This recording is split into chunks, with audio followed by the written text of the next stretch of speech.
जय हिंद बच्चों। आज का हमारा विषय है रहीम के दोहे, जो मल्हार पुस्तक के पाठ 5 से लिया गया है। ठीक है बच्चों। तो पाठ की शुरुआत करने से पहले आप सभी चैनल को सब्सक्राइब कर ले, जिससे आने वाली वीडियो आपको मिलती रहे। आज हम रहीम के दोहे पढ़ेंगे। रहीम के दोहे जो हमारे पुस्तिका में, सिलेबस में शामिल किए गए हैं, इनके अर्थ को समझेंगे, इनकी व्याख्या को समझेंगे। और सबसे पहले हम दोहे का अर्थ समझेंगे। दोहा होता क्या है? दोहा एक प्रकार का हिंदी और संस्कृत काव्य छंद है, जिसका उपयोग जो कवि हैं वो कविताओं, भजनों और अन्य साहित्य रचनाओं में करते हैं। यानी कि दो पंक्तियों का दोहा से अधिकतर दो पंक्तियों में ही इसको कहा जाता है और रचना की जाती है। आपने कबीर के दोहों के बारे में सुना होगा, पढ़ा होगा। ऐसे ही रहीम के दोहे हैं, और रहीम के दोहे में भी समाज सुधार की बात की गई है, ज्ञान की शिक्षा दी गई है। तो इन्हें बड़े विस्तार से व्याख्या से इन दोहों को समझेंगे। सबसे पहले इनका वाचन करते हैं। रहीमन देखी बड़े इनको, लघु न दीजिए डारी, जहाँ काम आवे सोई कहा करे तलवारी। बेटा यहाँ पर जो रहीम है, रहीम अपने दोहों में जीवन की सच्चाई और व्यवहारिकता को सरल भाषा में समझाते हैं। और रहीम जी के जो दोहे हैं वो आमतौर पर नैतिक शिक्षा और ज्ञान को बढ़ावा देते हैं, जो हमें आमतौर पर अपने जीवन में अमल करने चाहिए, शामिल करनी चाहिए उनकी बातों को, जो हमें रहीम के द्वारा या रहीम के दोहों के द्वारा जो हमें शिक्षा मिली है। तो यहाँ पर पहले दोहे में भी यही बात की गई है कि रहीम देखी बड़ेन को, लघु न दीजिए डारी, जहाँ काम आवे सोई कहा करे तलवारी। कि बड़े मतलब बड़ों को देखकर, लघु मतलब छोटों की उपेक्षा नहीं करनी चाहिए, मतलब छोटों को नज़रअंदाज नहीं करना चाहिए। जितना सम्मान बड़ों का है उतना ही सम्मान छोटों का है। ठीक है। जहाँ काम आवे सोई कहा करे तलवारी। जिस तरह से जहाँ पर सुई काम आती है, वहाँ पर तलवार का कोई काम नहीं है। अर्थात सुई काम कहाँ आती है? कपड़े को सिलने में। क्या हम कपड़े को तलवार से सिल सकते हैं? बिल्कुल नहीं।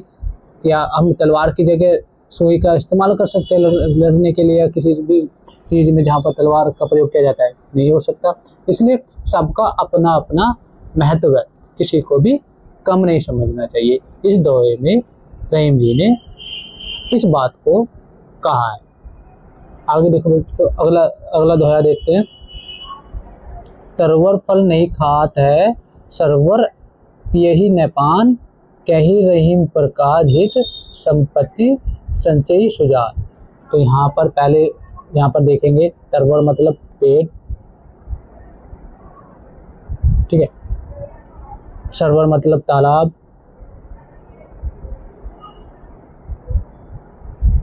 पिए मतलब पीना, पान मतलब पानी। ठीक है बेटा। तो यहाँ पर रहीम जी कहते हैं इस दोहे के माध्यम से, तरवर फल नहीं खाता है। तो तरवर मतलब पेड़ अपना फल स्वयं नहीं खाता। सरवर पियहि न पान, और तालाब अपना पानी स्वयं नहीं पीता, क्योंकि वे जो पौधा है, पेड़ है, जिस पर फल लगते हैं, उसके फल इंसान दूसरों के काम आते हैं। वैसे ही जो तालाब में जो पानी होता है, तालाब अपना पानी स्वयं नहीं पीता, वो दूसरों के काम में आता है पीने के लिए। ठीक है। उसी तरह से यहाँ पर रहीम जी कहते हैं कि रहीम पर का जिहित संपत्ति सचेय सुजान। जो सज्जन व्यक्ति होते हैं, सुजान मतलब सज्जन व्यक्ति, जो सज्जन व्यक्ति होते हैं वो दूसरों के हित के बारे में सोचते हैं, या अपनी संपत्ति का प्रयोग वो दूसरों के काम में लाते हैं। ठीक उसी प्रकार से, जिस प्रकार से पेड़ पौधे अपने फल स्वयं नहीं खाते और तालाब अपना पानी स्वयं नहीं पीता, उसी प्रकार से जो सज्जन व्यक्ति होते हैं, सच्चे व्यक्ति होते हैं, जो ईमानदार व्यक्ति होते हैं, जो दूसरों की भलाई सोचते हैं, ठीक है, वो अपनी संपत्ति का प्रयोग दूसरों के हित के लिए करते हैं। इस दोहे में कबीर ने ये कहा है बेटे। अगला देखते हैं, अगला दोहा तीसरा। रहीमन धागा प्रेम का, मत तोड़ो छिटकाए, टूटे से फिर न मिले, मिले गांठ पड़ जाए। यहाँ पर रहीम जी कहते हैं कि जो प्रेम का धागा होता है वो बड़ा कच्चा होता है, उसे तोड़ना नहीं चाहिए। जैसे हम कोई धागा है, आप पतंग उड़ाते हो, अगर अगर पतंग उड़ाते हो बीच में से धागा टूट जाता है तो आप उसे जोड़ने के लिए उसमें गांठ बांधते हो ना, ठीक है ना, तो उसमें गांठ पड़ जाती है, ठीक है। तो यहीं पर रहीम ने धागे के माध्यम से प्रेम के रिश्ते को बड़े आसानी से समझाया है कि जैसे एक धागा होता है और धागे को तोड़कर फिर उसे अगर दोबारा जोड़ने की कोशिश करते हैं तो उसमें गांठ पड़ जाती है, वो पहले जैसा धागा नहीं रहता जिस तरह से मैं पहले दिखाई देता है। तो उसी प्रकार कि जो प्रेम का रिश्ते होते हैं, जो जो जो रिश्ते प्रेम पर आधारित होते हैं, एक बार उनके बीच में खटास पड़ जाए या उन रिश्तों के बीच में अनबन हो जाए, ठीक है, किसी भी रिश्ते में, ठीक है, तो वो पहले जैसे रिश्ते नहीं रहते, उनके मन में कुछ ना कुछ द्वेष भाव, हीनता भाव या ईर्ष्या का भाव बना रहता है, ठीक है। तो इसलिए प्रेम के धागे को बड़े प्यार से या मतलब प्रेम को बड़े प्यार से संभाल कर रखना चाहिए, रिश्तों को प्यार से निभाना चाहिए और एक दूसरे का सम्मान करें, ठीक है। इस दोहे में इस बात को बताया गया है। अगला दोहा देखते हैं। रहीमन पानी राखे बिन पानी सब सून, पानी गए न उभरे मोती मानुष तू।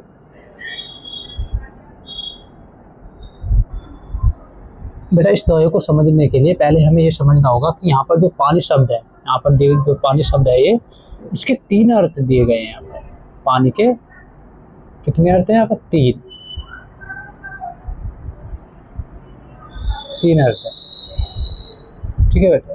अब कौन कौन से हैं? पानी का एक अर्थ है चमक, दूसरा है सम्मान, तीसरा है जल, ठीक है। तो अब इसको ध्यान में रखते हुए हम इस दोहे का अर्थ समझेंगे, ठीक है, और हमें आसानी से समझ में आ जाएगा। यहाँ पर देखो, रहीमन पानी राखी बिन पानी सब सून, कि यहाँ पर रहीम जी कहते हैं कि पानी को बचा कर रखना चाहिए, बिना पानी सब सून, बिना पानी के सब बेकार है, उबार नहीं हो सकता, मतलब उसका कोई महत्व नहीं है। किस तरह से देखिए, तो पानी नहीं गए उभरे मोती मानुष तुम, अगर पानी चला जाए किसी का, जैसे यहाँ पर 3 दिए गए मोती मानुष तुम, अगर मोती का पानी चला जाए, मतलब मोती मतलब मोती से मतलब चमक, अगर मोती की चमक चली जाए तो उसका कोई महत्व नहीं रहेगा, उससे कोई पूछेगा नहीं, ठीक है।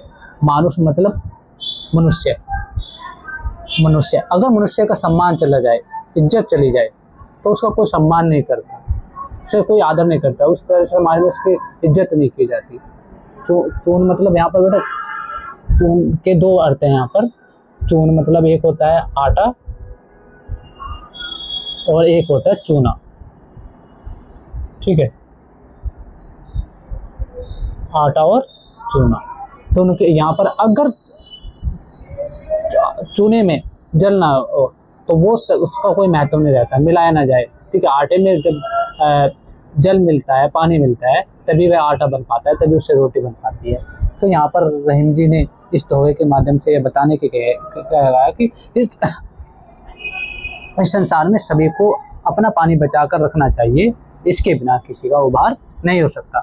जैसे पानी के बिना मोती का कोई मोल नहीं होता, पानी के बिना चूने का कोई मोल नहीं होता, और कोई तब तक केवल एक पत्थर ही बना रहता है और कुछ नहीं, ठीक उसी प्रकार मनुष्य को भी अपना पानी मतलब इज्जत सम्मान बचा कर रखना चाहिए, अब इसके बिना मनुष्य का कोई मोल नहीं है। ठीक है बच्चों, उम्मीद करता हूँ कि ये दोहा आपको समझ में आ गया होगा। आगे देखते हैं अगला दोहा। रहीमन विपदाहु भली जो थोड़े दिन होए, हित अनहित या जगत में जानी परत सब कोए। यहाँ पर रहीम जी कहते हैं जो विपदा मतलब समस्या, ठीक है, प्रॉब्लम, ठीक है, समस्या प्रॉब्लम, कि जो थोड़े समय के लिए जो विपदा आती है, समस्या आती है, वो अच्छी होती है, क्यों अच्छी बताया? क्योंकि उस थोड़े से समय में जो वो व्यक्ति दुख विपदा में है, समस्या में है, तो उससे पता चल जाता है कि जगत मतलब संसार, इस संसार में हित अनित, इस संसार में उसका हित चाहने वाला कौन है और अहित चाहने वाला कौन है।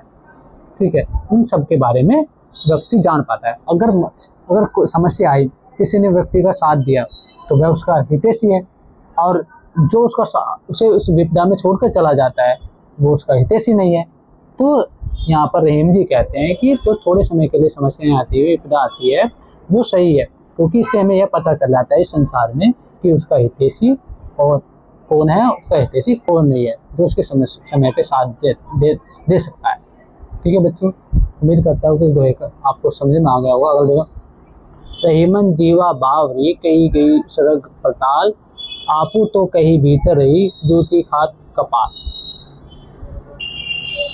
यहाँ पर जीवा मतलब जीव से है, मनुष्य की जीव से यहाँ पर बताया गया है। इस दोहे में रहीम जी कहते हैं कि जो इंसान की जीवा होती है वो बड़ी चंचल होती है। बावरी मतलब चंचल होती है।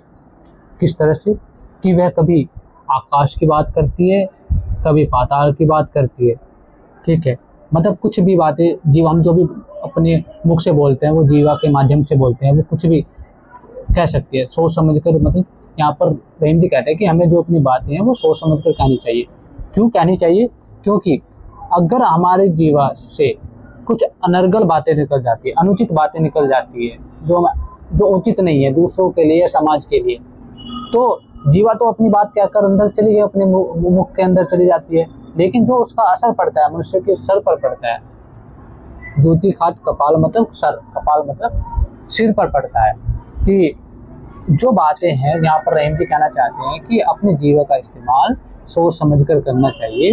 ऐसी बातें का प्रयोग ना करें जिससे दूसरों को दुख हो, जिससे दूसरों को कष्ट हो। हमें सभी का सम्मान करते हुए अपनी जीवा पर कंट्रोल रखना चाहिए। ठीक है, क्योंकि जीवा जो होती है वो अपनी बात कहकर मुख के अंदर चली जाती है, और जो उसका असर पड़ता है वो मनुष्य के सर पर पड़ता है, मनुष्य पर पड़ता है। तो सोच समझ कर अपनी बातें रखनी चाहिए और कहनी चाहिए। रहीम जी इस दोहे के माध्यम से यह कहना चाहते हैं। अगला दोहा देखिए बच्चों। कही रहीम संपत्ति सगे बनत बहुत बहुत रीत, विपत्ति कसौटी जे कसे ते ही साची मीत। यहाँ पर रहीम जी इस दोहे के माध्यम से कहना चाहते हैं कि जब किसी के पास धन दौलत होती है, कई रहीम संपत्ति सगे मतलब जब किसी के पास धन दौलत होती है, संपत्ति, सब सगे बनते हैं, सब उसके बारे में सोचते हैं, उसकी बातें करते हैं, सम्मान करते हैं, उससे अपना रिश्ता निभाने की कोशिश करते हैं। लेकिन जैसे उसके पास से संपत्ति गई, पैसा गया, धन दौलत गई, फिर उसको कोई नहीं पूछता। ठीक है, ठीक। अब यहाँ पर बताया गया, अगर आपको पास संपत्ति नहीं है, पैसा नहीं है, और आपके पास विपत्ति मतलब विपत्ति, कष्ट आ जाए आपके जीवन में, तो आपको जो साथ दे वही सच्चा मित्र है। वो नहीं है कि आपके पास धन है, दौलत है, संपत्ति है और आपके सब मित्र बन रहे हैं, और जब मुसीबत आई वो आपको अकेला छोड़कर चले गए, वो सच्चे मित्र नहीं हो सकते। तो इस दोहे के माध्यम से कबीर जी कहना चाहते हैं कि जब किसी के पास धन दौलत होती है तो उसके कई मित्र बन जाते हैं, और वह तरह तरह के रीति रिवाज, प्रथाएं, दोस्ती, मित्रता निभाते हैं। लेकिन विपत्ति के समय, कसौटी के समय जो खरा उतरे, मतलब कि कठिनाइयों के समय जो साथ दे, वही सच्चा मित्र है। इन दोनों में कबीर जी ने कठिन समय के महत्व को बताया है, और विपत्ति के समय ही सच्चाई का पता चलता है। इन बातों को महत्व दिया है अपने दोहे में। ठीक है बच्चों, आपको उम्मीद है कि आपको इन दोहे का अर्थ समझ में आ गया होगा। और बच्चों इस चैनल को सब्सक्राइब कर लें, जिससे आने वाली वीडियो की अपडेट आपको मिलती रहे। जय हिंद।